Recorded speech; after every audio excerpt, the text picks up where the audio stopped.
bienvenida. El día de hoy vamos a tratar dos temas. Como todos los martes, vamos a informar sobre la situación de salud, el pulso de la salud, y al mismo tiempo vamos a informar sobre la acción que se está llevando a cabo y se va a intensificar en contra de los llamados factureros, estos que se han dedicado por años, cuando menos de 10 años a la fecha, a defraudar a la hacienda pública mediante el mecanismo de utilizar facturas falsas para no pagar impuestos o para no pagar completos los impuestos. Es un gran fraude que se toleraba, una especie de huachicol, pero esto con relación a lo fiscal. Vamos también a informarles sobre este asunto. De modo que comenzamos con el informe de salud con el doctor Alcocer. Muchas gracias, señor presidente. Muy buenos días, tengan todos ustedes. Es un gusto estar aquí, que escuchen lo que hoy presentamos a ustedes, como ya fue anunciado por el presidente, el informe técnico de la epidemia, pero vamos a tener un enfoque muy particular sobre la reconversión hospitalaria. Y yo me preguntaría, ¿qué significa? Pues cuando empezó la pandemia del coronavirus, empezamos también a prepararnos a definir acciones, y esta acción, la reconversión hospitalaria, es realmente importante. Es la adaptación de la atención hospitalaria basada en su capacidad instalada de camas disponibles de cuidados intensivos para pacientes críticos, así como el número de camas de hospitalización para pacientes no graves.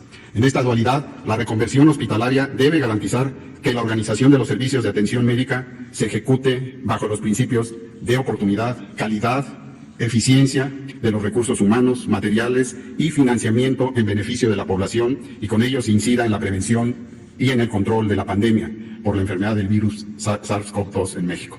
Hoy podemos decir con orgullo que lo estamos logrando, y para ello tendremos la participación, además del informe técnico, del doctor Hugo López-Gatell, quien va también a conducir ese camino de la reconversión, y tendremos un ejemplo también en su expresión última de este cuidado de hospitales adicionales que se están generando en el Instituto Mexicano del Seguro Social, tanto de expansión como de convalecencia. Y también estará el canciller Ebrard dándonos la actualización del convenio con los hospitales privados, Juntos por la Salud. Así es que, Hugo, por favor.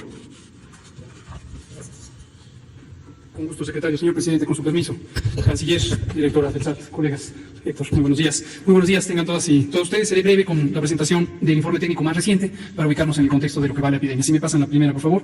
Llevamos 22 días con el esquema nuevo de la nueva normalidad, en donde estamos transitando a la preparación para integrar ya las actividades de la vida pública de una manera ordenada, cautelosa y organizada. La siguiente. 16 estados están en este momento con el semáforo naranja y otros 16 permanecen con el semáforo en rojo. Esto quiere decir todavía un nivel importante de riesgo, pero ya se integran algunas actividades no esenciales siguiendo las medidas de protección y prevención. La siguiente, por favor. En la información numérica diaria, 8.860.331 personas en el mundo han tenido COVID hasta el corte más reciente. Posiblemente ahorita, a este momento, ya estemos pasando los 9 millones, y 1.928.576, que representa el 22%, lo han tenido en los últimos 14 días. La tasa de letalidad general está en 5.3 y destaca que la región de América sigue siendo la más intensa de transmisión en este momento, mientras que Europa ya se encuentra en franca disminución, y la zona del Mediterráneo Oriental ahora ha sobrepasado la frecuencia de casos nuevos en los últimos 14 días respecto a Europa.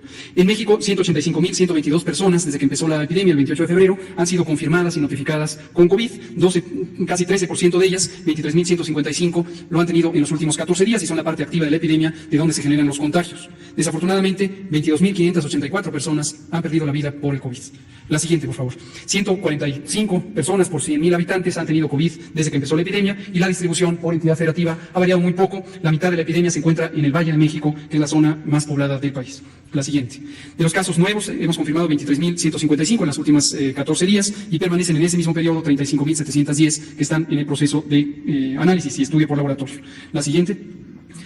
Estas defunciones, 22.584, se han mantenido en una estabilidad en el número diario de defunciones, en promedio cerca de 450 en el último mes, y ya no han tenido un ascenso importante, lo cual es una noticia positiva, desde luego todavía no satisfactoria en la medida en que ocurre esta cantidad de muertes al día. La siguiente, vemos la distribución por entidad federativa. Nuevamente la zona del Valle de México es donde se encuentra la mayor cantidad, por supuesto, de decesos, al igual que el número de casos. La siguiente, en las últimas 24 horas, desde el corte de información entre el domingo y el lunes, 759 defunciones fueron agregadas al registro. Hemos dicho que una cosa es la fecha de registro y otra cosa es la fecha en que ocurren, de modo que pueda entenderse con claridad que no se suman esta cantidad porque ocurran cada día, no han sobrepasado las 450 en promedio, pero sí se suman al registro porque ocurre la confirmación. La siguiente, podemos ver la distribución por entidad por institución. Algunas instituciones, como son las instituciones nacionales de salud, tienen un mundo de operaciones muy amplio y esto requiere un procesamiento técnico de las confirmaciones por laboratorio más complicado. La siguiente. Los casos confirmados se encuentran representados en esta gráfica en color rojo, y los casos que están todavía sospechosos en proceso de confirmación, cerca del 45% de ellos serán confirmados y representan cerca de 5,000 al día. Lo siguiente, por favor. Vemos aquí el perfil de la epidemia, poniéndola de manera muy clara. Esta es la curva epidémica nacional, que se construye de múltiples curvas epidémicas por cada entidad federativa y ciudad, pero es el perfil general de la epidemia. Esta curva está cortada hasta el 12 de junio. En la siguiente la vemos de manera más clara en este gráfico de líneas y permite ver que estamos en un periodo, tal como se predijo, de estabilización, porque está disminuyendo la velocidad de presentación de los casos. Todavía sigue activa la epidemia, que nadie se confunda con esto, sigue activa la epidemia, pero está disminuyendo la velocidad a que se presentan los nuevos casos. La siguiente. La siguiente. Y esta es la curva acumulada. Esta gráfica representa la cantidad de casos que se van sumando diariamente, y desde hace cerca de 16 días tenemos incrementos en porcentaje que son menores. Obviamente respecto a un número mayor, y esto está dando cerca de 5,000 casos diarios, que es lo que acabo de mencionar, pero el cambio de día a día en términos de porcentaje de aumento es el que está disminuyendo su velocidad. De domingo a lunes tuvimos un incremento de 2,5%, y es posible que incremente un poco a lo largo de la semana, porque en los fines de semana la notificación es un poco menos eficiente. La siguiente. Terminamos con el informe de ocupación hospitalaria y destacando lo que ya decía el secretario Alcocer. Hemos ido incrementando la cantidad de hospitales. Este es el mensaje principal que tenemos en este momento respecto a la respuesta. Cuando empezó la fase 3, la meta fue muy clara: no dejar a nadie sin la posibilidad de ser atendido o atendida cuando así se requiriera. Esa fue la meta claramente trazada para la fase 3 por medio de dos mecanismos. Uno fue reducir el número de contagios con la Jornada Nacional de Sana Distancia, que ahora continúa en su versión instrumentada por los gobiernos estatales, y segundo, tener expansión hospitalaria que nos permitiera recibir a todas las personas. La expansión hospitalaria implicó la contratación y capacitación, que lo veremos en un breve video, de más de 45,000 profesionales de la salud en un tiempo verdaderamente acelerado, históricamente acelerado.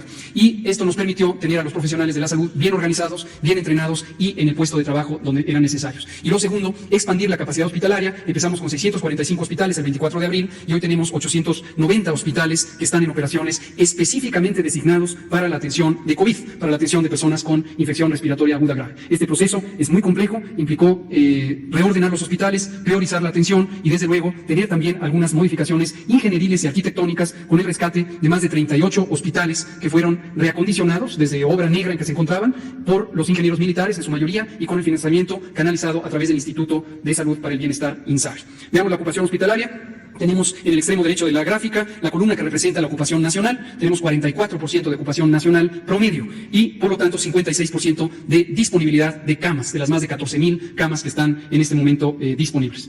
Y tenemos del lado izquierdo y en adelante, por entidad federativa, la Ciudad de México y el Estado de México han reducido su ocupación, lo cual es una noticia positiva, que también son indicadores de que está reduciéndose la velocidad de ocurrencia de la epidemia en la medida en que la velocidad de ocupación es menor a la velocidad de resolución de los casos. Ahora tienen 31% disponible. La semana pasada, hace unos 10 días, estábamos cerca del límite de 20% de disponibilidad. Y en la última diapositiva, penúltima, lo que vemos es la ocupación de camas de terapia intensiva, más las que fueron reacondicionadas, que son la mayoría, para recibir a personas críticamente enfermas en unidades hospitalarias, pero fuera de la terapia intensiva. 62% ha permanecido disponible en el promedio nacional, y si lo vemos de izquierda a derecha por entidad federativa, empezamos con el Estado de México, seguido de Baja California, ambos con una disponibilidad remanente de 35 y 37%. Y en la última gráfica podemos ver la velocidad de incremento. Empezamos, como decía, el 24 de abril con 645 hospitales, hoy tenemos 890 hospitales COVID en el corte del 21 de junio. Esta es la reconversión, esta fue la meta, lograr que todas las personas que necesitaran atención por COVID llegaran Eso ha sido un reto. Pedimos a la población que no espere, que vaya a atenderse, porque si llega tempranamente hay mayor oportunidad de recuperarse. Y segundo, tener la capacidad de atenderlos, y en ningún momento ha sido rebasada esta capacidad. ¿Podemos ver el video? La siguiente, presidente. México cuenta con personal de salud suficiente y preparado para atender a pacientes graves por contagio del COVID-19. Esto es resultado de que el sector salud puso en marcha una estrategia de capacitación de recursos humanos, a fin de contar con más personal preparado para la emergencia sanitaria. En más de 100 sesiones realizadas desde el 1 de abril, ya son más de 40.000 profesionales de la salud que han recibido educación continua de manera presencial o a través de teleconferencias y de la plataforma del Instituto de Salud para el Bienestar coviduti.salud.gov.mx. Es personal de medicina, enfermería y otras áreas de la salud de todo el país, generales o especialistas, que ha sido capacitado para integrarse a la atención de pacientes por coronavirus. Los contenidos fueron diseñados y han sido impartidos por especialistas y contemplan temáticas como cuidados intensivos de pacientes con COVID-19, secuencia segura de intubación orotraqueal y manejo de ventilador mecánico, medicina interna, pediatría, control de infecciones y equipos de protección personal, salud mental, salud sexual y reproductiva, así como temas selectos de cirugía, anestesiología, enfermería y trabajo social. La capacitación se complementa con un foro virtual con micrófonos abiertos que se efectúa desde la sede del INSABI, a fin de que los profesionales de la medicina y enfermería interactúen en tiempo real con expertos y expertas de la mayor experiencia para resolver dudas y fortalecer su formación. El foro virtual con micrófonos abiertos permite el intercambio de conocimientos, de forma simultánea, hasta con 500 personas que pueden encontrarse en cualquier punto de nuestro país. En todo este esquema es fundamental reconocer la colaboración con el Instituto Nacional de Ciencias Médicas y Nutrición Salvador Subirán, así como el apoyo de especialistas de otros muchos institutos, universidades y centros de estudios que se han sumado al esfuerzo de formar personal de salud con rapidez pero con calidad para responder al reto que significa la pandemia.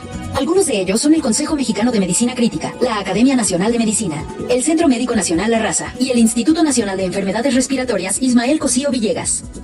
De manera adicional, profesionales médicos y de enfermería de diversas entidades federativas han viajado a la Ciudad de México para capacitarse en la atención de pacientes por COVID-19. Este esquema formativo presencial, instrumentado por el INSABI y la Organización Panamericana de la Salud, ha dado como resultado que las entidades federativas cuenten cada vez más con personal preparado para hacer frente a la pandemia. La capacitación sigue abierta. Si eres personal de salud y quieres sumarte a la atención de pacientes por COVID-19, regístrate en coviduti.salud.gov.mx. Esta es la hora de sumarnos al servicio de la patria. Gobierno de México. Muy buenos días, señor presidente, canciller, secretario, compañeros. Es un gusto estar acá con ustedes para reportar los avances precisamente que tenemos en materia de Juntos por la Salud. En Juntos por la Salud, como ustedes saben, es una iniciativa nacida de manera conjunta entre la iniciativa privada, pública, en coordinación con el gobierno federal, en la que trabajan ciudadanos, academia, todos juntos para intentar apoyar y en ese sentido poner foco en una cosa, en ayudar a que el personal de salud, que es quien nos está ayudando a hacer frente a la pandemia, esté mejor preparado, equipado y todos sumar por un solo México. Porque México, como siempre lo hemos dicho, es uno. Tu México, mi México, nuestro México. Y hemos trabajado en 4 cosas primordialmente y hoy me enfocaré en hablar en la primera. Precisamente en lo que se refiere a cómo vamos en la aportación de equipo de protección personal, así como de ventiladores, aunque también debo decir que hemos trabajado en las otras áreas, agua potable, en donde hemos estado dando agua potable, noches de hospedaje para algunos, para personal de la salud, doctoras, doctores, enfermeras, cuidadores, técnicos, y se les ha estado apoyando, así como también temas de transportación. Es importante resaltar que llevamos más de 1.400 millones recabados que se han ido donando para este fin, y que habla de esa voluntad de todo México de ayudar y de poner todos nuestro granito de arena para sacar adelante la coyuntura. También decir que hemos ido ya a todo el país, que llevamos más de 500.000 de kits distribuidos, que hemos participado en cientos de hospitales, ahora veremos en cada iniciativa de qué manera, y también destacar que hay muchísimas personas físicas que de manera individual también han participado. Ya hay más de 28,000 personas físicas y ya casi estamos llegando a las 600 empresas. La siguiente, por favor. Cuando hablamos de los equipos de protección del personal, que es una de las iniciativas, se han donado, como decía ya, a todos los estados de la República. Hemos ido a todos ellos a llevar diferentes kits de equipos de protección, que incluyen las marcas, las caretas, los cubrebocas, los geles, sí, todo lo que ayuda en ese día a día al personal de salud. Y lo hacemos con esa voluntad de ayudar, de poner el esfuerzo, de echarle ganas y de todos de manera conjunta sacar adelante al país. Importante resaltar que hemos continuado incrementando el número de hospitales a los que estamos yendo, incrementando el número de pares de guantes, de mascarillas, los cubrebocas, los goggles, los gorros, las batas, y seguiremos haciéndolo el tiempo que sea necesario, siempre apoyando por el bien de México. La siguiente, por favor. También importante decir que en algunos casos hemos apoyado en algunos hospitales que no son COVID, es decir, también para personal que está en otras áreas, pero también cubriéndolos. En este caso, ya se llevan protegidos más de 27,390 personas que están en parte del grupo de salud, y también con cubrebocas, también, como decíamos, con kits que abarcan todo, diferentes estados en esta iniciativa también. La siguiente, por favor. El tema de ventiladores, hemos estado aportando diferentes tipos de ventiladores. Entonces destacamos ahí 4 tipos diferentes. En el primero, 65 respiradores para terapia intensiva, 100 para otro tipo de terapia intensiva, después también de terapia media, con un total en este grupo de terapia de media de ya 3,000. En esos ejercicios se han sumado diferentes empresas, diferentes iniciativas, ha trabajado la Fundación BBVA, el Tec Salud, FunSalud, también la Facultad de Medicina de la UNAM, con una estrecha trabajo también con la Secretaría de Relaciones Exteriores, coordinando en cómo vamos trabajando, y con la Secretaría de Salud, con los diferentes institutos también participando. De tal manera que hemos ido a todos los estados, hemos tenido la oportunidad de llevar ventiladores ya a todo el país. La siguiente, por favor. Un orgullo importante del trabajo que se está haciendo de manera conjunta es el desarrollo de un ventilador mexicano.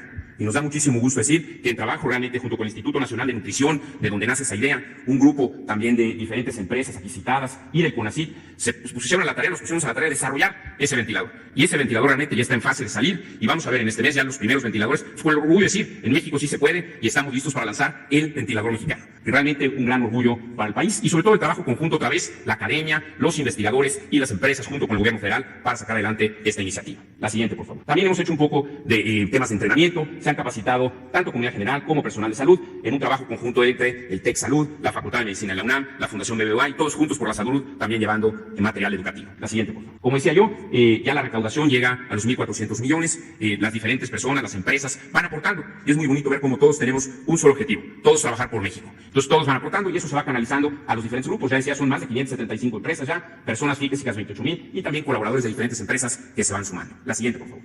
Nos comprometimos también a hacer un trabajo conjunto, ya lo destacaba el doctor, tanto Alcocer como el doctor López-Gatell, y se ha hecho trabajo para que la iniciativa privada también participe a través de disponibilizar CAMs. Hicimos un primer compromiso con el señor presidente de disponibilizar 3.175 CAMs. Se han logrado adherir a lo largo de estos 2 meses de trabajo conjunto 3.400 camas y han sido ya asignados más de 7.000 pacientes, estos 7.400 pacientes. Importante destacar que se definió junto con el grupo acá presente, con el secretario, con el canciller, con el presidente, y dijimos vamos a trabajar en algunas enfermedades puntuales. Y se habló inicialmente de cesárea, de partos, de hernias y ese tipo de enfermedades, que son intervenciones, que son 6 disponibilizaron camas y se han estado trabajando en estos 2 primeros meses y estamos ahora justo trabajando para la posibilidad de entrar al tercer mes de trabajo conjunto. También se desarrolló el hospital de Citibanamex, que ha venido también dando capacidad de apoyo en temas de algunos pacientes con COVID. Justo la semana pasada se terminó ya con 208 pacientes, había inicialmente al inicio del mes 100 camas ocupadas y se agregaron 20 camas adicionales de terapia intensiva para un total de 28 camas de terapia intensiva. La siguiente, por favor. Importante resaltar en estos 7.400 pacientes que destacaba yo antes, como vemos, hay un trabajo estrecho, conjunto, muy coordinado con los diferentes institutos, pero específicamente resaltar un gran trabajo con el Instituto Mexicano del Seguro Social, con el maestro Robledo, con quien se está trabajando intensamente, y ahí los números detallados, es el usuario mayor de esta relación, digamos, público-privada entre IMSS y los hospitales privados.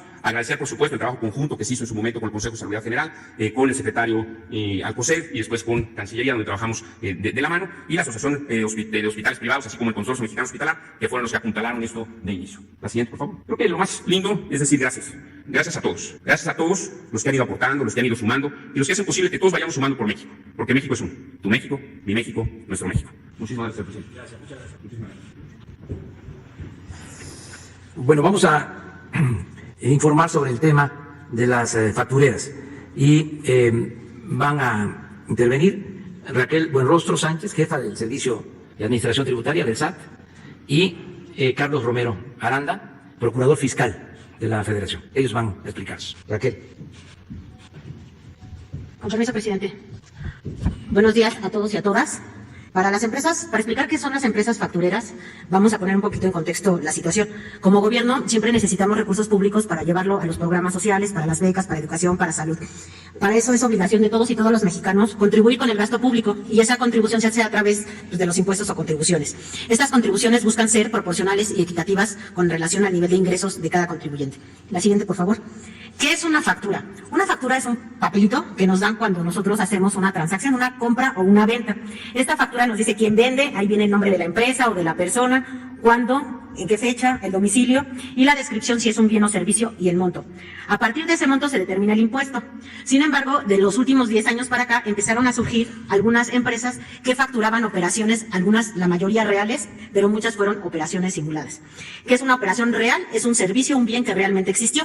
Una operación simulada es un bien que se facturó, que se documentó, pero que nunca existió y que es difícil a veces comprobar a lo largo del tiempo, ¿no? Por ejemplo, si nosotros tenemos una construcción, es muy difícil saber si una columna tenía 4 varillas, 8 varillas o 10 varillas reforzadas.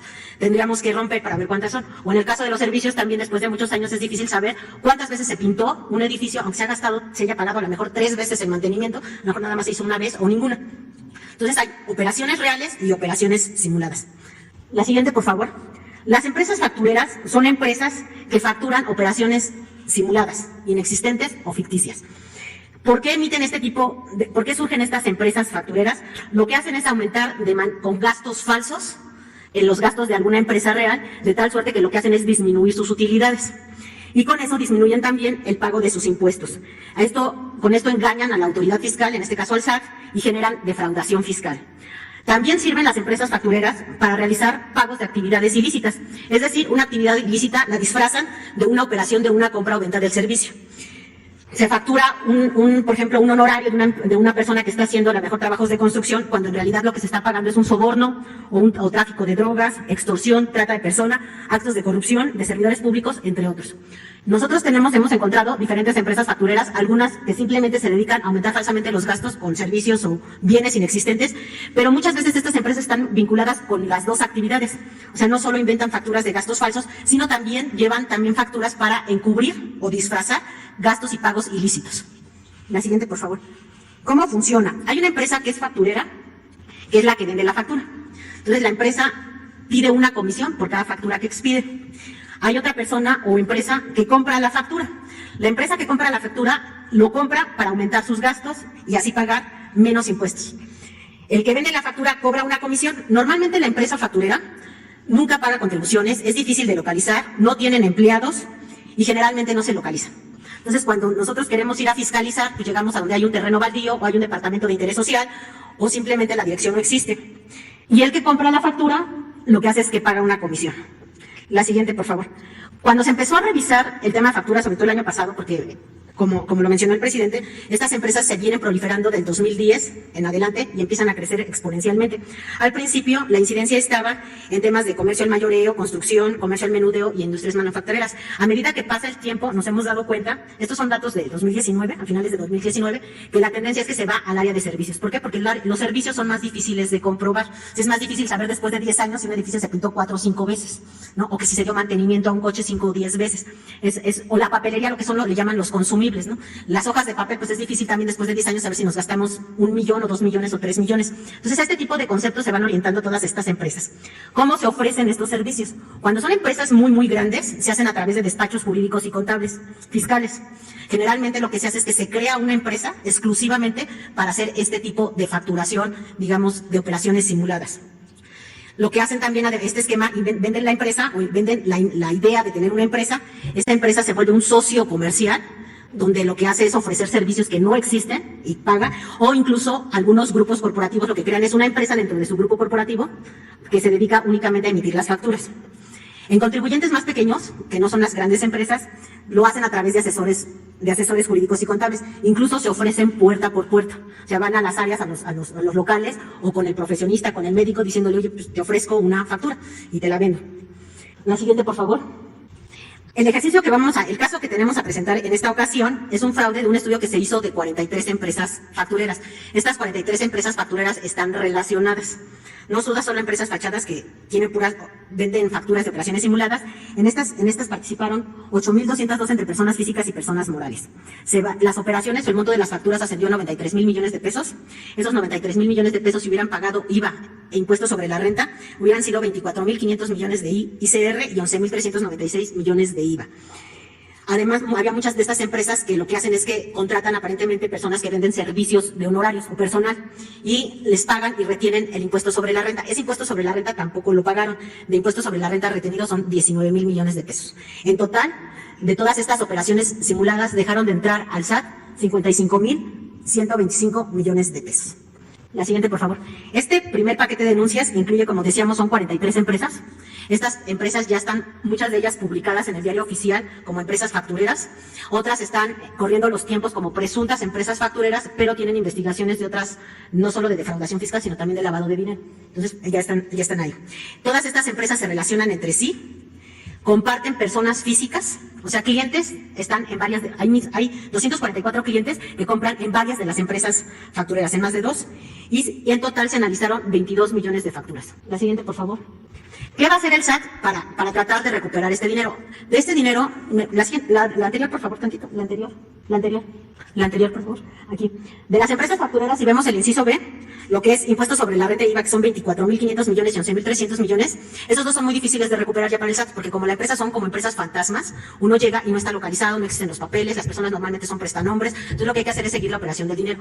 Ese recurso es muy difícil de recuperar, lo que se puede recuperar más fácil son los 19.000 millones de pesos. Para eso, ¿qué se va a hacer y qué acciones está realizando el SAT? La siguiente, por favor. Ahí.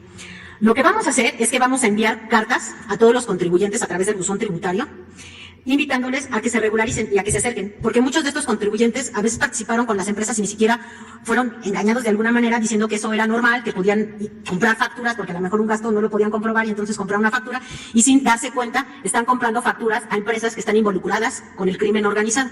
Entonces también es importante decirle a todos los contribuyentes que aquellos que no se dieron cuenta que estaban metidos en este esquema o con qué empresas se estaban relacionando, pues se les va a llegar una carta de invitación a su buzón tributario para pedirles que se acerquen a regularizar. El contribuyente podrá acercarse a las oficinas del SAT para regular su situación. En caso de que no se regularice el contribuyente, entonces se tomarán otras acciones porque el SAT dará vista a la Procuraduría Fiscal. Y aquí dejo la palabra al Procurador Fiscal para que nos continúe explicando cuáles serían las acciones siguientes.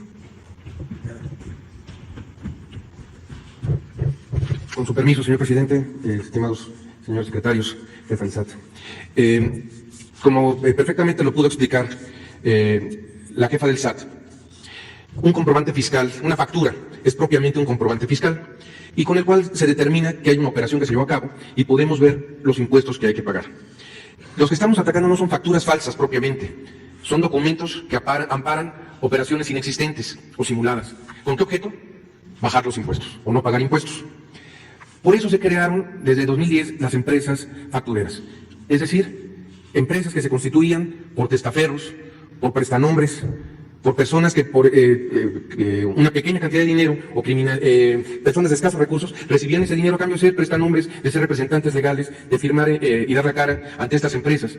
Ponían domicilios fiscales en terrenos baldíos, en covachas, en lugares de zonas populares, donde no había una materialidad propiamente, es decir, no había una actividad económica en la cual pudieran llevarse a cabo las operaciones que mencionaban los comprobantes fiscales o el objeto social que mencionaban las actas constitutivas de las empresas. Entonces había quien vendía estas facturas con objeto de evitar el pago de impuestos. Pero así como había quien vendía estas facturas, había un mercado que es precisamente el que compraba las facturas. Y había un pacto criminal propiamente a veces, o simplemente por desconocimiento, a veces se llegaban, o el contador, o una persona tercera, decía, no quieres pagar impuestos, no hay problema, mira, aquí vamos a tener un comprobante que con esto no vas a pagar impuestos. Y esa comisión que se cobraba era precisamente lo que se dejaba de pagar al SAT. Se dividía el impuesto, se dividía en dos, y se dividían el impuesto entre el que compraba la factura y el que vendía la factura. ¿Quiénes compraban la factura? Pues simplemente el que no quería pagar impuestos. Y aquí vendría yo a qué es el tema que vamos a ir. En primer lugar vamos a atacar al que vende facturas, al que constituye las empresas y sobre todo que es el grupo criminal que va a atacar estas empresas. El día de hoy se estarán presentando 7 querellas contra los grupos principales de estas factureras para tratar de cuadrar 2 delitos. Uno, que es la defraudación fiscal, y otro, que es lavado de dinero, para tratar de equiparar a delincuencia organizada. Y, como mencionaba la jefa del SAT, se va a mandar un requerimiento, un exhorto a los contribuyentes pensando que todos actuaron de buena fe y que no saben que compraron estas facturas y que las utilizaron en su contabilidad o que incluso recibieron algún dinero vía asimilables a salario, que es otra versión de las factureras. Se les va a dar 3 meses para que cumplan y que se regularicen. Si en estos 3 meses no se regularizan, la Procuraduría Fiscal presentará las querellas contra el que compró las facturas o el que se vio beneficiado, o el que recibió el dinero por asimilable a salarios, porque se presume entonces que si hay un contubernio, que si hay un acuerdo criminal entre el que compró y el que vendió. Siguiente lámina, por favor. Aquí precisamente la Procuraduría presentará las querellas. Ante la falta de corrección de quien compró facturas, se presentará la querella en contra de quien deduce operaciones simuladas, personas físicas o morales, y contra quienes tienen o facturan operaciones simuladas, es decir, contra el que compra y contra el que vende. ¿Qué sanciones tenemos? Presentaremos por defraudación fiscal y defraudación fiscal equiparada, y que tenemos hasta 9 años de prisión. El perjuicio que tenemos simplemente en las querellas que estamos presentando son 55.125 millones de pesos. Este perjuicio es por el ejercicio fiscal 2017. Y aquí sí quiero dejar un mensaje muy claro. Aquí es donde vemos realmente el cambio verdadero en la parte fiscal. Ha habido decisiones que ha tomado el señor presidente de la República que permiten que haya un antes y un después. La primera acción fue la eliminación de la compensación universal, que era un esquema que utilizaban las factureras para no pagar impuestos, simular saldos a favor y hacer verdaderos hoyos al fisco federal. La segunda decisión estructural fue poner en la Constitución el que no se permite la condonación de contribuciones. La tercera reforma estructural fue la reforma de factureras, precisamente que a partir de 2020 se equipara la defraudación fiscal con delincuencia organizada para factureras, para el que vende facturas. Es decir, 3 o más personas que en forma permanente y reiterada llevan a cabo actividades ilícitas, que en este caso es la defraudación fiscal. Es decir, constituyen empresas cuyo único objeto es defraudar al fisco federal. Y también delitos contra la seguridad nacional, es decir, para el que compra las facturas, en uno puede ser hasta 16 años y el decomiso de los bienes de la facturera. Y en el delito contra la seguridad nacional, es decir, contra el que compró la factura, sí hay prisión preventiva oficiosa y hay pena de hasta 13 años y medio de cárcel. ¿Qué otra reforma o qué otra acción se está implementando? Pues muy sencillo, actos como esto. Antes únicamente se listaban las empresas y se simulaba que se atacaban las factureras. Al día de hoy, se pueden o no listar las empresas, se están presentando querellas contra las mismas, se están atacando a los que compran, se está atacando a los que venden y está habiendo una recuperación. Y además, no solo eso, estamos llevando a cabo una labor de investigación muy fuerte mediante diversos actos que nos permiten llegar a las cabezas de los grupos factureros, y no solo eso, también nos permite llevar a cabo cruces de datos con el Instituto Mexicano del Seguro Social para tener la información verídica de lo que queremos llevar a cabo. Y aquí también es muy importante dejar en claro, antes no se llevaban investigaciones, proliferaron las factureras porque se permitían. El mensaje que se quiere mandar hoy es que se acabó la fiesta, que las factureras ya no pueden seguir hacia adelante. Todos tenemos que pagar impuestos, es el cambio de la cultura tributaria. Tenemos que pagar impuestos y tenemos que cumplir debidamente con nuestras obligaciones fiscales. Se llevaban a cabo investigaciones someras, pero ahorita realmente hay actos de investigación, no hay crimen perfecto. Y lo vamos a demostrar precisamente porque estamos llevando investigaciones hacia adelante que nos van a permitir llegar a las cabezas.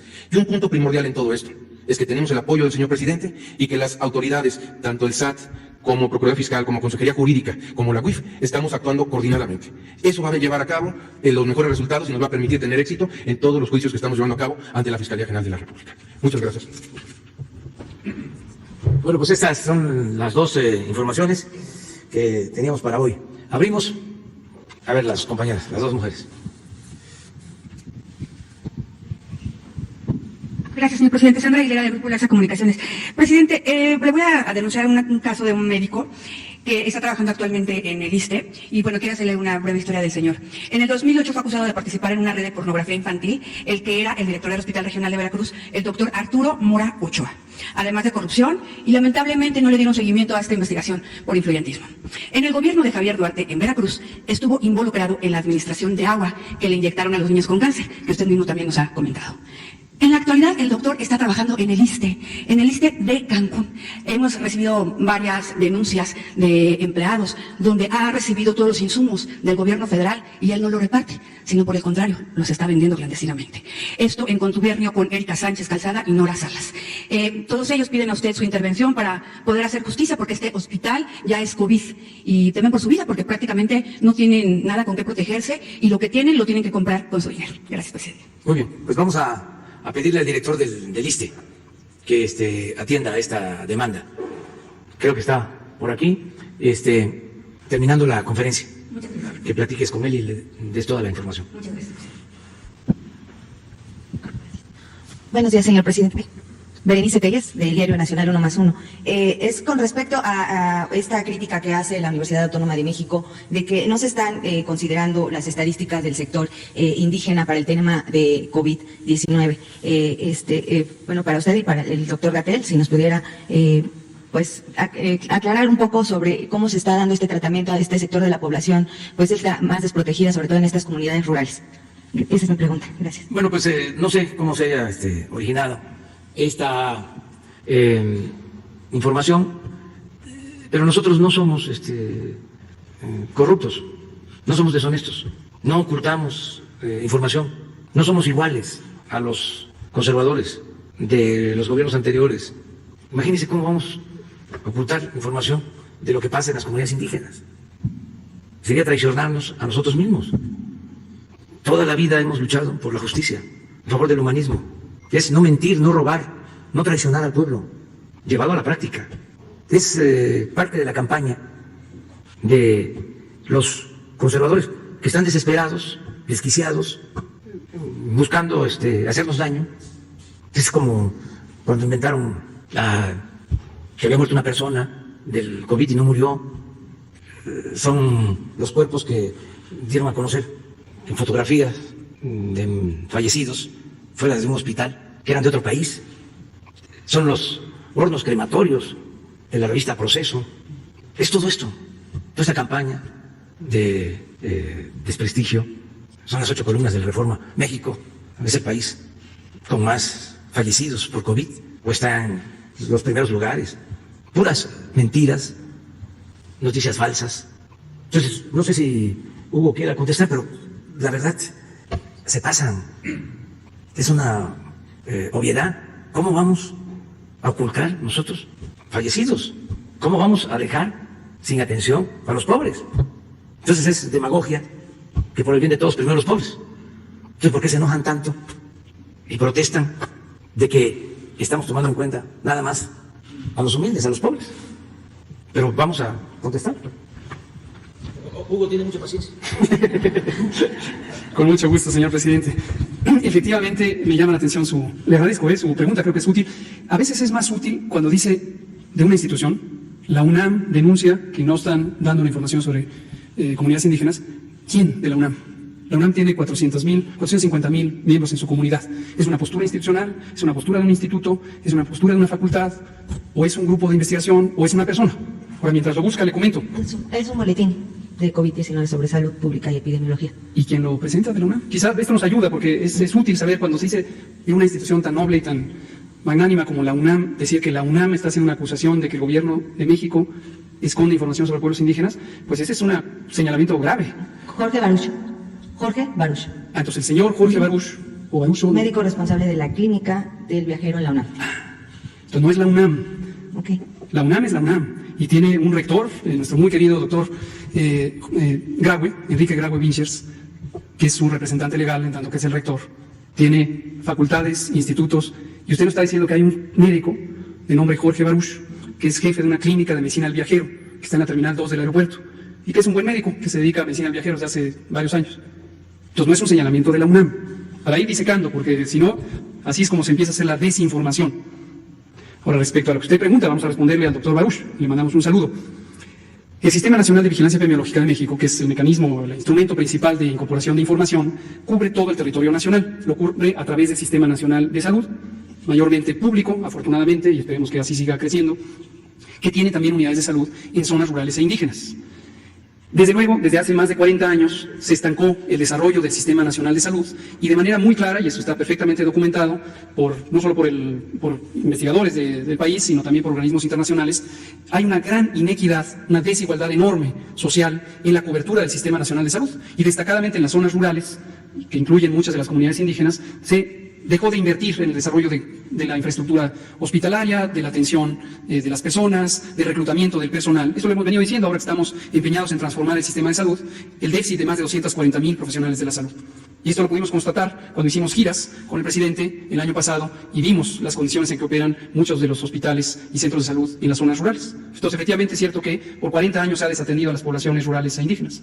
Conscientes de eso, una de nuestras preocupaciones ahora que está la epidemia de COVID fue, y lo dijimos desde marzo, el momento en que se empezaría a desplazar la epidemia desde zonas urbanas, donde ingresó al país, ingresó mayormente a zonas urbanas y en particular dentro de las zonas urbanas a colonias de mayor capacidad económica. Pero sabíamos que eventualmente se desplazaría hacia las comunidades urbanas y rurales. Y como ahí viven las personas que están menos favorecidas social y económicamente, porque también la economía del país es extremadamente desigual, México está entre los primeros 5 países con mayor desigualdad económica del mundo. Y sabíamos que eventualmente llegaría ahí. Pero, resumiendo, me llama la atención este comentario. El jueves pasado tuvimos un foro que organizó la Secretaría de Agricultura y Desarrollo Rural, SADER, específicamente la Subsecretaría de Autosuficiencia Alimentaria, que su titular es Víctor Suárez, el ingeniero Víctor Suárez Carrera, y fue precisamente sobre esto, COVID en el mundo rural e indígena. Participó el titular del Instituto Nacional de Pueblos Indígenas, Adolfo Regino, nuestro compañero Juan Ferrer, director del INSABI, Armando Bartra, un académico connotadísimo, experto precisamente en estos temas, y otros colegas también de comunidades rurales y productores agrícolas. Y la reflexión fue precisamente sobre esta preocupación, cómo el COVID se ha desplazado a comunidades rurales.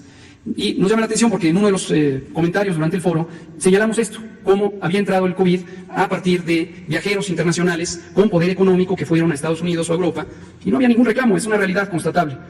Y luego, en las noticias como estas que estamos viendo, estas olas de desinformación, el tema era una exaltación porque yo había dicho que el COVID llegó en grupos socialmente adinerados, cuando el foco de atención es la preocupación de que los no adinerados son quienes ahora pueden sufrir el COVID.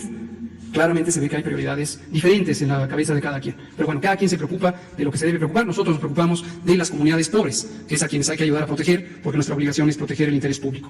Pero desde que empezó el COVID, y lo hemos presentado repetidamente, estamos trabajando muy coordinados con el Instituto Nacional de Pueblos Indígenas, con el Instituto Nacional de Lenguas Indígenas, con los distintos coordinadores territoriales en estados donde vive mayormente la población rural e indígena. El procurador agrario, Luis Hernández, nos ayuda todos los días con información directa de terreno, de territorio, sobre las comunidades indígenas. La Secretaría del Bienestar y la Coordinación de Programas Sociales también nos ayuda a llevar información, traer información y también llevar los mensajes de salud pública. Llevamos más de 2 meses y medio trabajando en ello. Entonces, doctor Baruch, no la UNAM, sino doctor Jorge Baruch, creo que su respuesta ha llegado.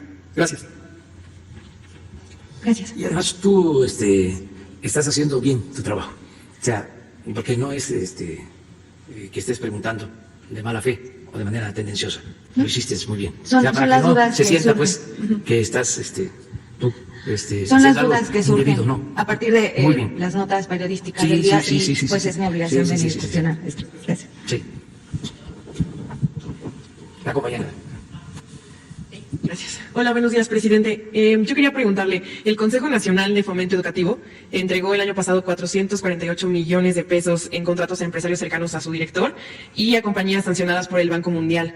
¿Es esto aceptable en su administración y qué se debería de hacer para evitar eso? Pues no tengo información al respecto, pero vamos a investigar. Pero volvemos a lo mismo, ¿no? Nosotros no somos corruptos. Si hay un acto de corrupción en el gobierno, se castiga a quien sea. No hay impunidad, porque no establecemos relaciones de complicidad con nadie. La gente votó por un cambio verdadero. Y lo principal, si me preguntan de nuevo, ¿cuál es el plan? ¿Qué es lo que están haciendo y seguirán haciendo? Dígalo en una frase, usted que ni siquiera habla de corrido, y dígalo además parado en un solo pie: acabar con la corrupción. Ese es el plan. Porque partimos de una premisa fundamental: nada ha dañado más a México que la deshonestidad de los gobernantes. La corrupción política es lo que ha dado al traste con todo. Es la causa principal de la desigualdad social, de la desigualdad económica. Por la corrupción hay desigualdad, hay pobreza, hay inseguridad, hay violencia. Por eso digo, no es epidemia, no es pandemia, es la peste más funesta que ha dañado a México. Entonces, así como estamos atendiendo y enfrentando la pandemia del coronavirus, estamos también enfrentando la peste de la corrupción.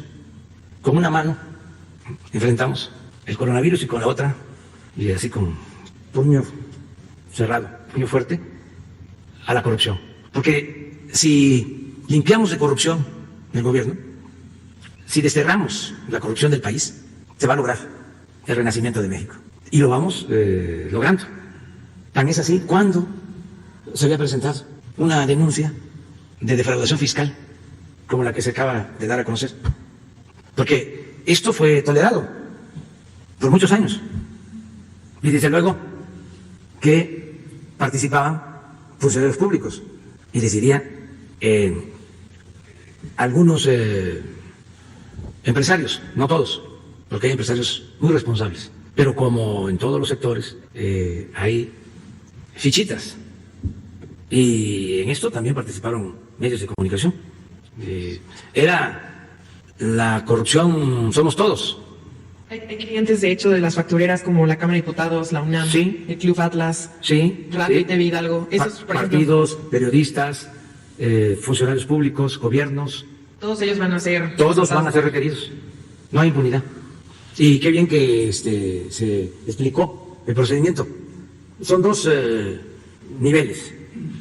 Los, vamos a decir, autores intelectuales, los que maquinaron todo este fraude con influyentismo, las empresas factureras están bien identificadas, por eso están presentando denuncias penales, y la gente, los contribuyentes que utilizaron este procedimiento para reducir el pago de impuestos, algunos conscientes, otros sin saberlo.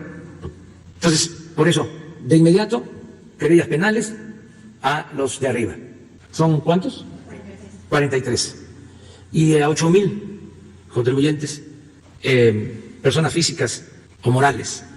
Persona física son los ciudadanos que actúan de manera personal, y personas morales son las empresas. También esto, porque a veces se habla y se piensa que todo el mundo sabemos, ¿no?, qué es persona física, qué es persona moral, y todos tenemos que ir formándonos, aprendiendo. Siempre se aprende. Bueno, son 8,000 aproximadamente que participaron en este paquete, porque no es todo, se va a continuar. A los 8,000 se les va a hacer llegar un aviso, una invitación, un exhorto, que sepan que les va a llegar. No sé si ponen el formato, hay un buzón especial, y ahí se les va a indicar a dónde tienen que acudir, con el propósito de que regularicen su situación. Este es otro tratamiento. Si desde luego en el plazo de 3 meses no se regularizan, pues entonces tenemos ya que proceder legalmente. ¿Por qué lo hacemos? Porque no podemos ser cómplices, no podemos encubrir a nadie.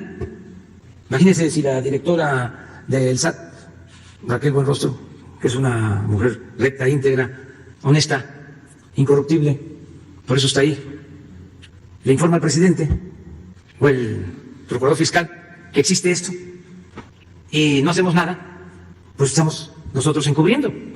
También por eso ofrezco disculpa por las molestias que pueda causar esta acción. Ojalá y comprendan de que es mi deber, es mi responsabilidad, y esto es parte del cambio. Todo esto nos va a ayudar mucho para que actuemos con rectitud, con integridad,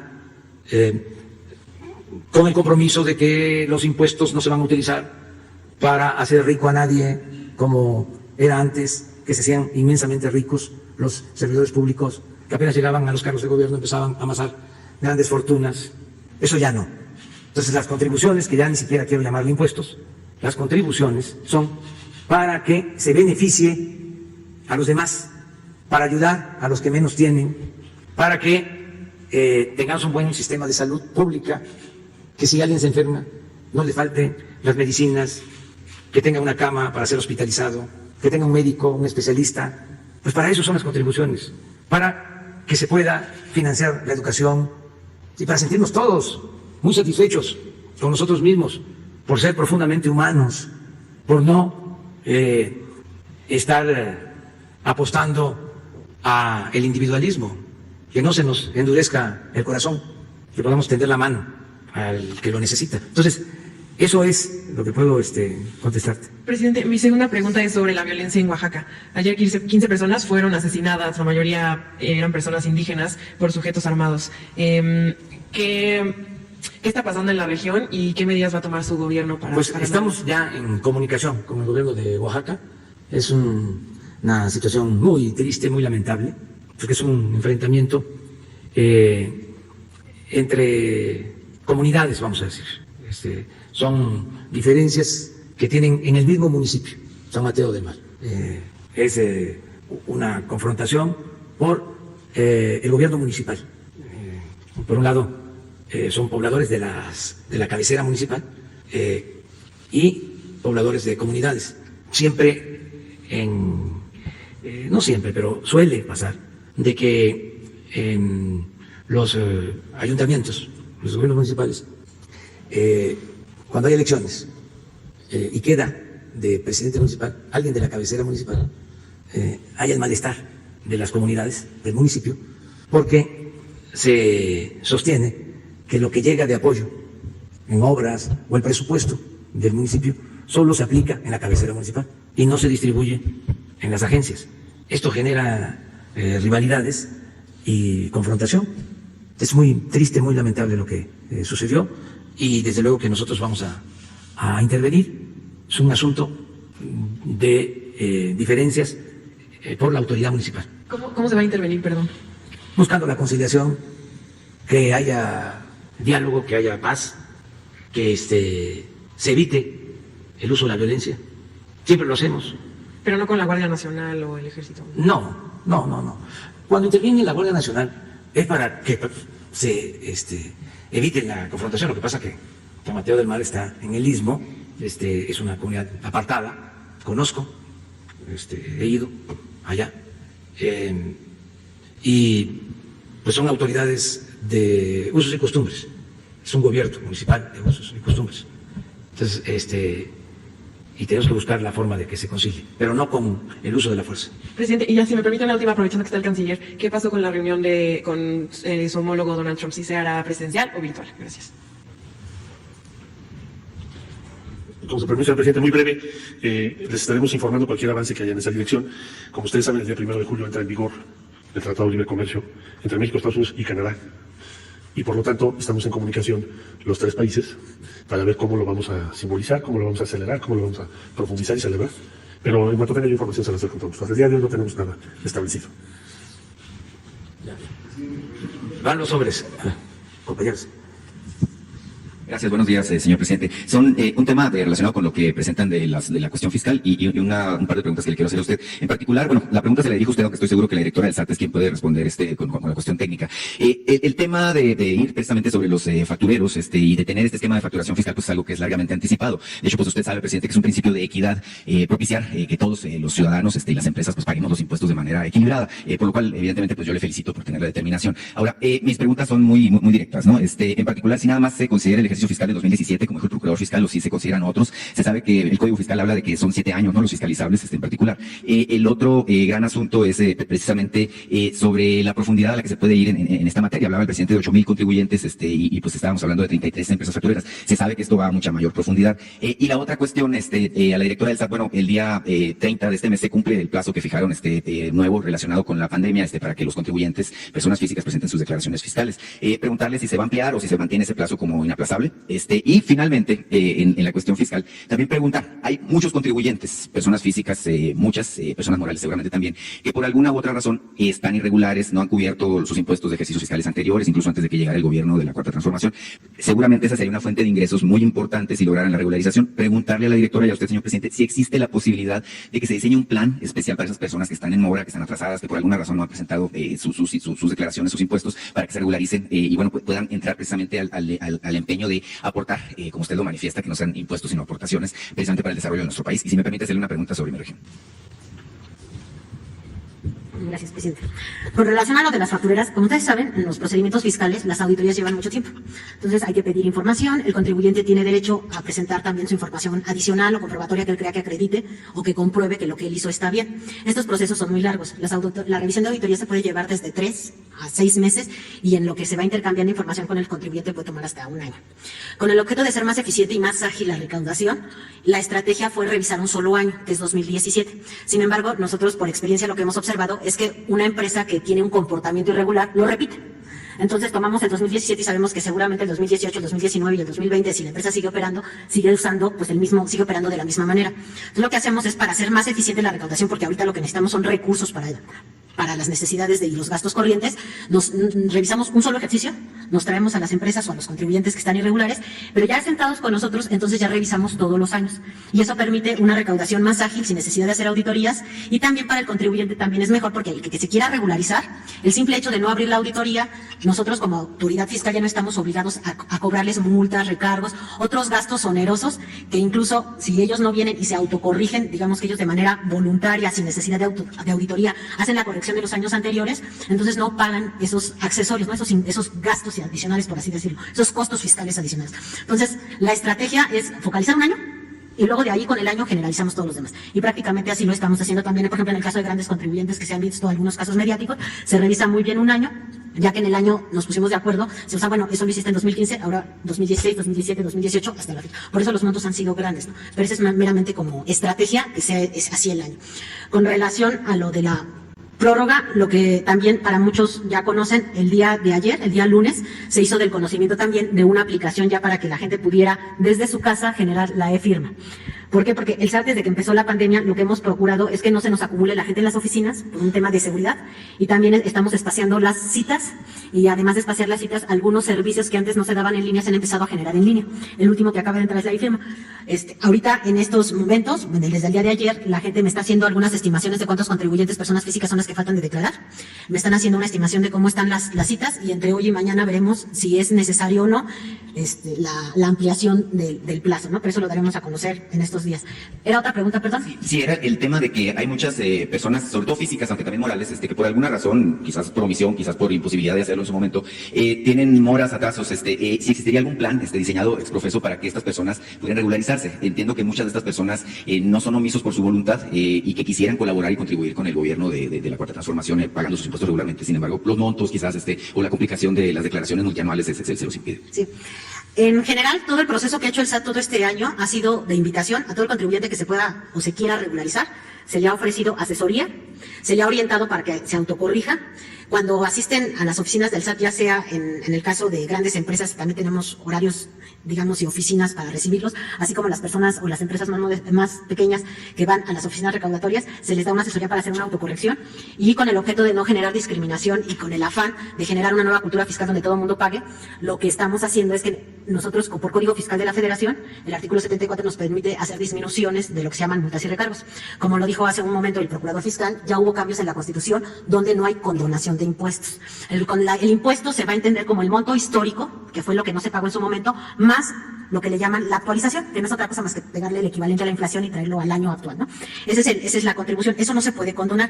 Sin embargo, hay costos adicionales como las multas y recargos que el Código Fiscal nos permite disminuir o reducir. Entonces, lo que estamos haciendo es generando todo tipo de facilidades. Cuando aplica, conforme al Código Fiscal, una disminución de las multas y de los recargos, se les aplica una disminución. También en aquellos casos en los que se pueda pagar en parcialidades, también se les ofrece el pago en parcialidades, ¿no? Eso se van estudiando los casos conforme el contribuyente tenga sus necesidades y sus requerimientos.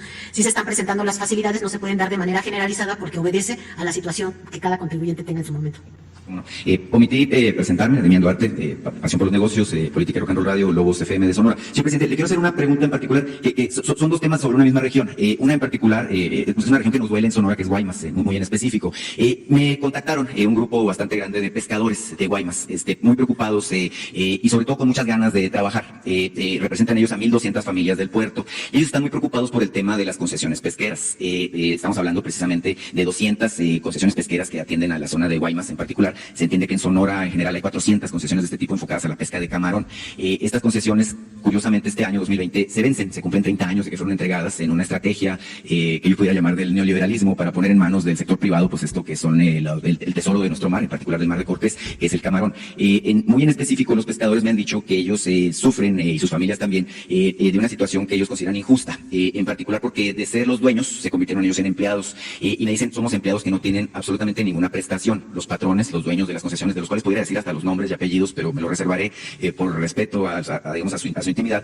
Pero el asunto es que algunos de ellos dicen que ganan más teniendo el barco amarrado que saliendo a pescar. Y el asunto de fondo es que estos pescadores de Guaymas me piden que sea el conducto para manifestarle a ustedes su inquietud. Ellos lo que quieren es trabajar. No están pidiendo que les regalen nada, no están pidiendo ni subsidios, ni que les condonen impuestos, ni que les regalen absolutamente nada, simplemente condiciones para poder salir a pescar. Y me dicen que que precisamente consecuencia de esta estrategia de hace 30 años es que Guaymas está en la ruina en la que se encuentra. Basta con, yo sé que usted ha estado ahí en el puerto de Guaymas, basta con pasearse por la calle Cerdán y ver lo que fue el esplendor de otra época, ¿no? Y ver ahora lo que en las ruinas en que se ha convertido un puerto que anteriormente fue el orgullo de Sonora, un lugar que era muy cosmopolita, ahora pues es un pueblo olvidado. Y bueno, la verdad es que a los pescadores de Guaymas, a la gente de esta región en específico, le interesa mucho la intervención de su gobierno, señor presidente, para retomar el esplendor de lo que alguna vez fue. Aprovecho el tema de Guaymas porque también me contactó la familia del expresidente Adolfo de la Huerta, ¿sí? Se cumplieron este 1 de junio 100 años de que él tomó posesión de manera interina del cargo. Los familiares del expresidente Adolfo de la Huerta, me hablan de que él comparte muchas características con usted, en lo particular, sobre todo la honestidad y el compromiso con el asunto de democratizar al país, luchar contra la corrupción, entre algunos otros aspectos. Ellos lo que consideran es que se ha cometido una injusticia con el presidente, pues se le ha olvidado, se le ha borrado de la historia. Ellos hablan de muchas diferencias, muchos asegúnes con quienes al final de cuentas obtuvieron el triunfo después del movimiento revolucionario, de la tercera transformación precisamente, y me pidieron, bueno, que le pusiera el tema sobre la mesa, para plantearle pues la posibilidad de que se haga algo en memoria del expresidente de la Huerta. No hay que olvidarnos que él, entre otras virtudes, era músico y compuso precisamente esa canción que se llama La Barca de Guaymas. Gracias. Sí. Bueno, en el caso de los pescadores, aprovecho para informar a todos los pescadores y también al pueblo de México que se les está ayudando a todos los pescadores. Se están entregando apoyos a 180,000 pescadores del país, tanto del Pacífico como del Golfo. Se están entregando estos apoyos. Nada más les quiero recordar a los pescadores, amigos, primos, hermanos, de que ese apoyo que se está entregando en estos días es para toda la familia, que, aunque es poco, debe de repartirse y que hay que llevarlo a la casa, que no se quede en otros sitios. ¿Por qué este programa? Porque los pescadores ayudan mucho para que haya vedas y que no se sobreexplote el mar, los ríos, que no se termine con las especies, sea el pescado, sea el marisco, y hay que apoyarlos. Antes no se les apoyaba o se hacía a través de organizaciones, lo mismo que hemos venido aquí hablando, y no les llegaba nada. Ahora es directo, se hizo un censo, por eso hablo de alrededor de 180,000 pescadores. Y tomamos en cuenta lo de los permisos. Si son pescadores, no van a tener ningún problema, no debe de haber favoritismo, influyentismo, corrupción en la entrega de los permisos. Ya el Coordinador de Pesca seguramente está tomando nota, el secretario de Agricultura también, y vamos a hacerles llegar este planteamiento.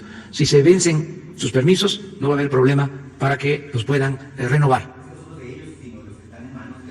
Se revisan para que no haya acaparamiento, que Pero incluso algunos políticos, no de ahora, sino de antes, se hicieron de la manera que... Sí, pero ahora todo está en revisión, para que no haya monopolios, no haya acaparamiento y se apoye a los más necesitados. Acerca del presidente Adolfo de la Huerta, es un personaje de primer orden, que en efecto ha sido olvidado y fue un hombre íntegro, una gente honesta. Fue el que entró a la presidencia luego del asesinato del presidente Venustiano Carranza. A él le tocó, sin el acuerdo del entonces hombre fuerte Álvaro Obregón, o sin el acuerdo del todo de Álvaro Obregón, negociar con Francisco Villa. Esta negociación se llevó a cabo en Coahuila. A partir de esa negociación se le entregó a Villa la hacienda de Canutillo, en Durango, muy cerca de Parral, donde fue después asesinado. Un movimiento que se conoce como el movimiento de la huertista. Él se fue al exilio, al extranjero, y allá murió, y era compositor y era músico, y murió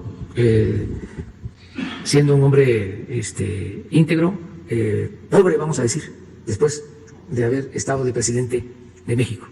Es un caso parecido al de don Adolfo Ruiz Cortines, de los pocos presidentes honestos que han habido en la historia de nuestro país. Por eso sí, lo tenemos que recordar, y más ahí en Guaymas, pues, cuando yo vaya, y además vamos a pedirle a los de la Comisión de la Memoria Histórica que lo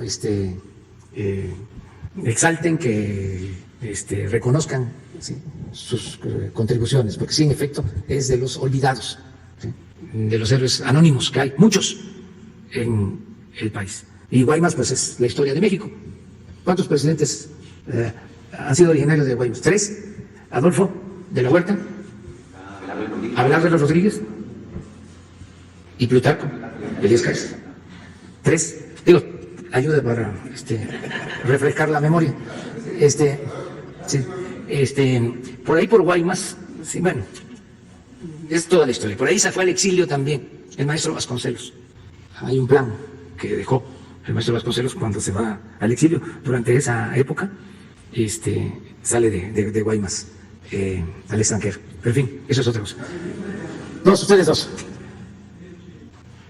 Sí, señor presidente. Una pregunta en relación con el problema de las factureras.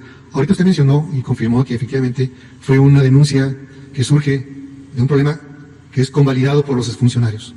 Yo quisiera saber concretamente si hay algún funcionario, exfuncionario, que haya sido o que será hoy involucrado en la querella, porque era evidente que inclusive ellos promocionaban y se decía que cobraban comisiones sobre el tema.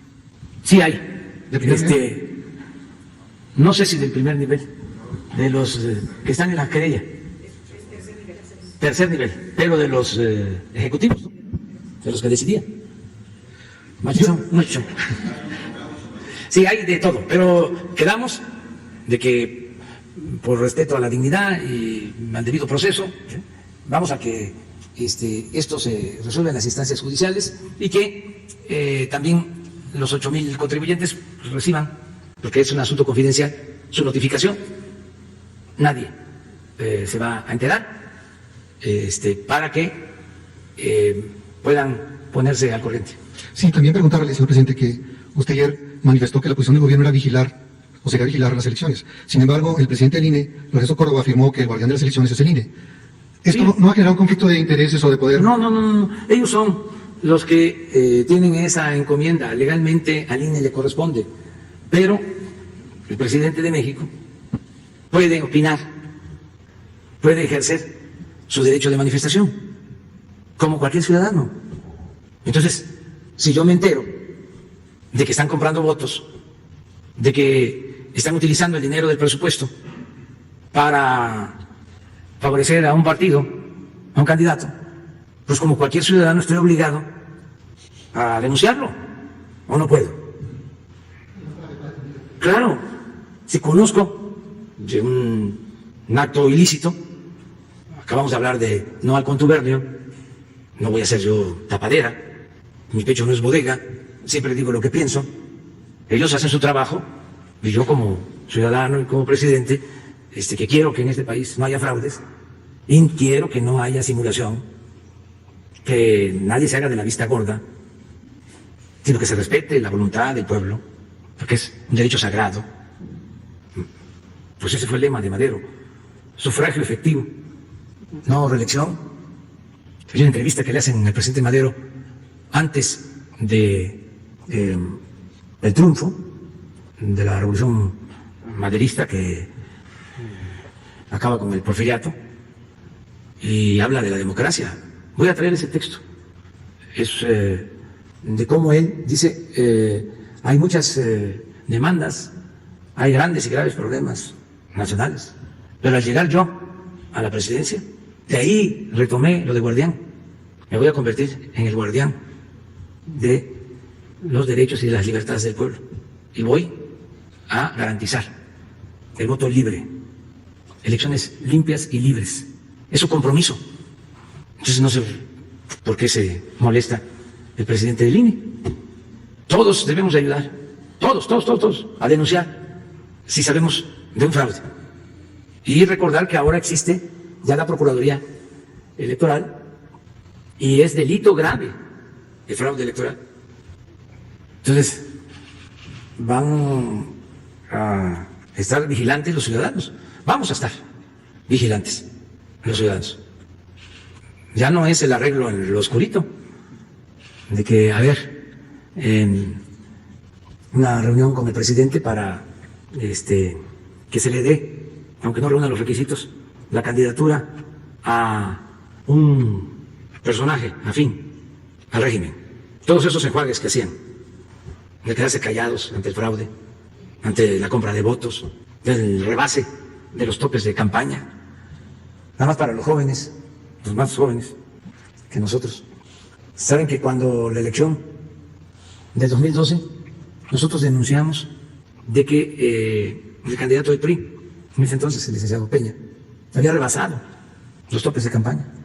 pues en respuesta a nuestra denuncia, nos presentaron también a nosotros una denuncia acusándonos de que habíamos rebasado el tope de campaña. ¿Y saben quién terminó acusado de rebasar el tope de campaña? Nosotros. O sea, lo mismo en el 2006, pero todo eso está aprobado. Había una... bueno, pues creo que es la misma, ya se modificó. Había una Procuraduría de Delitos Electorales. FEPAL. Me acuerdo que es una abogada la que estaba ahí. Y se demostró que de Los Pinos salían las llamadas de la guerra sucia contra nuestra. Se demostró. Y entonces se presentó la denuncia, se hizo la investigación. La institución esta llegó a la conclusión de que en efecto ahí estaba el centro de operaciones en Los Pinos, en contra nuestra, en la campaña del 2006, pero que no estaba considerado como delito grave y que por lo tanto no había nada que hacer. ¿Cómo es que dicen los abogados cuando le quieren dar carpetazo a un asunto? Sí, pero dice, sí prescribe, pero dice, por notoriamente improcedente. Por notoriamente improcedente. Pero en fin, vamos. No, allá. Gracias. Buenos días, Esteban Durán, México Publica Diario y Jalisco Publica Diario. Presidente, un integrante de su gabinete, propiamente del titular de Seguridad Ciudadana, aspira pues a la gubernatura de Sonora. ¿Qué opinión le merece su gestión al frente de de la Secretaría de Seguridad Ciudadana? ¿Cómo lo maneja usted? ¿Ha estado bien? ¿Le daría usted su palomita para que se fuera al gobierno de Sonora? Y en cuanto a los proyectos, el proyecto de Tren Maya, presidente, ¿cómo va este proyecto? Ya definitivamente se eliminaron esos obstáculos que ambientalistas y ecologistas, inclusive algunos otros partidos y grupos, andaban diciendo que se iba a destruir la selva, que iba a haber un deterioro ecológico. Ya completamente se eliminó esto, va bien este proyecto. Y finalmente, con el aeropuerto Felipe Ángeles, ¿se entregará en tiempo y forma este proyecto? ¿Habrá alguna modificación que se tenga contemplado o se entregará como usted lo mencionó hace tiempo? Gracias. Bueno, acerca de lo primero, no quiero opinar por lo pronto. Estoy en huelga. Acerca de lo segundo, bueno, para no dar pie a malas interpretaciones, sí diré que el secretario de Seguridad Pública es de primera. Me ayuda mucho, nada más. Si lo del otro es cuestión política electoral, eso en su momento. Si me preguntan cómo está actuando, muy bien, me respalda, me apoya. Bueno, díganme ustedes si conocen a un secretario de Seguridad Pública en la historia reciente que esté coordinando el gabinete de seguridad desde las 6 de la mañana.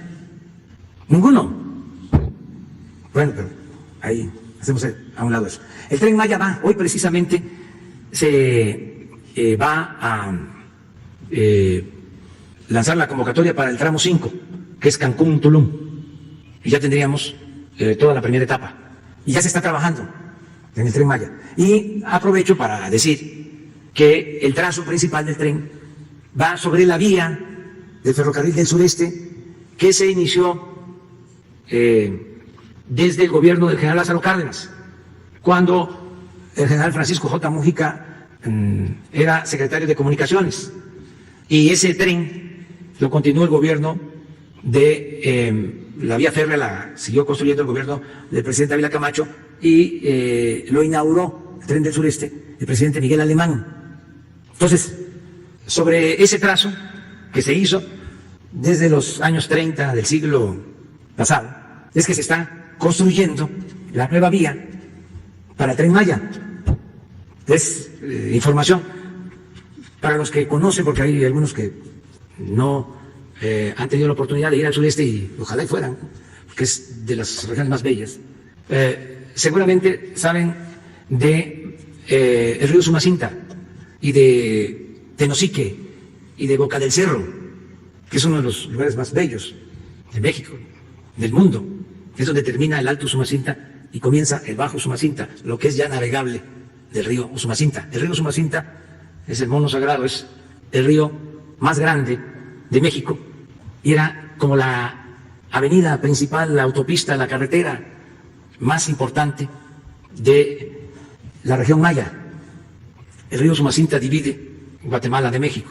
Bueno, ahí en Boca del Cerro, desde los años 50, se hizo un puente para el tren, de esos puentes que se montaban, se traían de Europa, y hay muchos en todo el país. Bueno, en ese puente va a pasar el Tren Maya. ¿Por qué cuento todo esto? Porque no es un trazo nuevo. Hay una parte de Mérida a Cancún y de Cancún a Tulum, que es en la carretera que está actualmente. Originalmente se pensó hacer un trazo de Valladolid a Tulum, pero ahí sí se tenía que afectar, si no selva, porque también eso ojalá y se analice bien qué es un acahual, porque pues no todos los ambientalistas saben qué es un acahual, qué es un monte alto y qué es una selva, porque hay diferencias. Un acahual, ¿sí?, son plantas que van creciendo, que se dejan crecer para que se vaya fertilizando el suelo, y luego viene el sistema de tumba, roza, quema para la siembra del maíz. Entonces se deja crecer para la fertilidad del suelo. Y antes, en el sistema de producción agrícola, era la forma de que las tierras mantuvieran la fertilidad con un sistema de rotación. Se trabaja en un sitio, hay lo que se llama un trabajadero, una milpa, luego al año siguiente es otro acahual el que se tumba y se regresa a los 3, 4, 5 años al primero que se echó abajo para sembrar, y ya está en monte alto y hay fertilidad, porque desde luego que antes y todavía no se usaba el fertilizante químico. Pero regresando al tren, vamos avanzando. Los conservadores y también los de las organizaciones no gubernamentales, que como decía yo ayer, antier, es algo extraño porque se llaman organizaciones no gubernamentales, pero dependían del presupuesto. Y como ahora ya no hay ese tipo de financiamiento, pues ya todo les parece mal. Lo mismo con los que recibían apoyos de 80 fideicomisos del CONACYT y no presentaban resultados, eran becados. ¿Por qué no becamos a los hijos de los pobres para que estudien? A los hijos de familias indígenas. ¿Por qué las becas siempre tienen que ser para los de arriba? Entonces, todo eso es lo que ha generado este malestar, esta desinformación. Pero aclaro también, no es inconformidad, malestar en las comunidades por donde va a pasar el Tren Maya. Allá la aceptación es casi total, entre otras cosas, porque se van a crear 80,000 empleos, va a haber trabajo. Pero los conservadores de la academia pues están inconformes, muchos financiados por organismos internacionales. Y la otra pregunta es sobre el aeropuerto. Lo mismo, llueva, truene o relámpague, el 21 de marzo del 2022 vamos a estar inaugurando el Aeropuerto Internacional Felipe Ángeles. Y fíjense, ya que se sigue tratando el tema, ¿cuánto nos iba a costar el aeropuerto de Texcoco? 300,000 millones de pesos. ¿Cuándo lo iban a terminar? Según los planes, a finales del 2024. Iban a acabar con el lago de Texcoco por completo. ¿Cuánto va a costar el nuevo aeropuerto? 80,000 millones. De 300 a 80,000. 220,000 millones de pesos de ahorro. Y lo vamos a inaugurar, repito, el 21 de marzo del 2022. ¿Cuántos amparos interpusieron en contra de la construcción del aeropuerto en el lago de Texcoco los ambientalistas? Creo que ninguno. ¿Cuántos amparos interpusieron los ambientalistas y estos de la sociedad? ¿Cómo se llama esa? Mexicanos en favor de la corrupción. Como 200. Entonces, vamos adelante. O sea, yo tengo que agradecerle mucho a los ingenieros militares, porque están trabajando día y noche con sana distancia para que no vayan aquí a decir los médicos que se está incumpliendo con las recomendaciones, y se está avanzando y vamos hacia adelante. Y me dio mucho gusto estar aquí. Muchas gracias a la participación de la iniciativa privada en el combate a la pandemia. Héctor, muchas gracias. Muchas gracias porque nos están ayudando mucho. Y ahí vamos. Es muy claro que a pesar de los pesares, se pudo domar la pandemia. Hace unos días vi en redes sociales, porque son las benditas redes sociales, aún con todo lo que pasa y que inventan cosas y los robots estos, a ver si un día Twitter nos da un informe, ¿no?, de cómo lo vamos a invitar aquí al director de Twitter. Bueno, formalmente le hago la invitación, que nos diga qué pueden hacer para controlar lo de los robots y las noticias falsas. Una invitación amable, respetuosa. O sea, ¿cuáles son sus limitaciones? ¿Por qué no pueden dejar de comercializar o de permitir que haya este mecanismo de robots para degradar la vida pública, para insultar, para faltarle respeto a las personas? ¿Por qué no se purifica el manejo de las redes sociales? Yo creo que ellos sí podrían hacerlo, transparentando. ¿Por qué se ocultan las cosas? Somos distintos, somos demócratas, no podemos todos pensar de la misma manera. ¿Para qué escondernos? Yo soy liberal, yo soy conservador, yo soy así, me caes mal, ¿sí? Nada más, si acaso decirlo suavemente, me caes mal, pero pues te respeto, pero de frente, que lo peor que puede haber es el anonimato, el tirar la piedra y esconder la mano. Eso es de hipócritas. Entonces, a lo mejor esta empresa puede venir y explicarnos, porque también ellos tienen que cuidar los equilibrios, de que no haya censura, garantizar las libertades. Pero ¿cuáles son las fronteras? ¿Qué está permitido? ¿Qué no? ¿Dónde está la ética? Entonces, sí sería interesante, ¿no?, una conferencia, una invitación, ojalá te acepte, para que se explique sobre este tema, para no seguir nosotros denunciando de que hay robots, pues eso ya se sabe.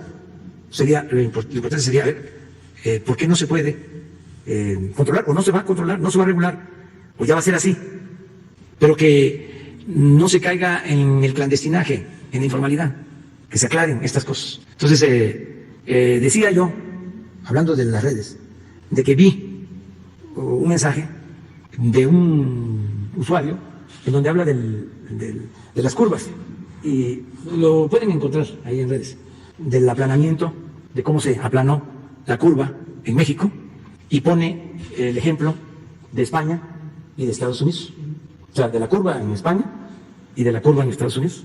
Y luego hay otra reflexión también interesante que recomiendo, de una usuaria que dice que estaba el sistema de salud en el suelo, ¿sí?, que además con niveles altos de enfermedad por diabetes, por hipertensión, obesidad, y que lograr lo que hemos hecho, ¿sí?, ha sido significativo. También ahí en las redes. O sea, la gente está ahí, pendiente, ¿no? Entonces, muchas gracias pues a la gente, a todos, porque lo hemos logrado entre todos, a pesar de lo terrible de esta pandemia. Hemos evitado más sufrimientos. Eso es mi balance, mi resultado final, por la gente, los médicos, las enfermeras. Imagínense cuánta fatiga, cuántos días, cuánto dolor, y ahí están. Entonces vamos a salir adelante, estamos saliendo adelante, ánimo. Nos vemos mañana. Quedan pendientes. El puerto de Veracruz. La próxima semana está la gira, disculpe. ¿Esta? La próxima semana no. No sé. Todavía no sabe. Gracias.